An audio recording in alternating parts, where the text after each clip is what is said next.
action. Cool. Alrighty, I'll see you later. Hey, Ava. Today with Ava, we reiterated some of the points of desensitization. Basically, acclimating her to touch and acclimating her to different noises around her and reconditioning her to be more comfortable with them. There's a variety of things that you can do, but today we simply started off with some basic touches, some basic touch exercises like we did before, and then we also added in an additional distraction, throwing various things on the ground, and rather than her backing away and getting scared, reconditioning her to just stay seated and stay focused on me, the handler, or whoever's training with her at that time. So a few treats in hand. I was going to call her up to me, Ava. Now, normally, if I get kneel down next to her and I start to put my hand on her, just touching various parts, she gets very nervous. See how she's backing away, how she's constantly following me? Normally, when you have a normally adjusted dog, they really don't mind being handled. They understand that it's a calm, it's serene way, that it's not going to harm them in any way. Notice how she just sort of just backed away from me just then. It's a lot better than when we first started, but it is still visibly there. And now she's sort of walking away from me. So, in an attempt to recondition her and associate it with something positive, I'm going to call her back to me. Instead, just reinforce each touch with a treat. Ava,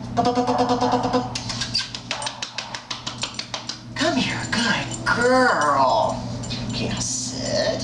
What a good, smart girl. Good girl. Good job. Good job. Good job. Okay. Good job. Good job. Good job. I'm not necessarily giving her a treat every single time, but I'm at least letting her lick on it and then eventually release it after a couple of tries. So gradually it keeps her focused, staying seated and staying right directly in front of me. Good girl.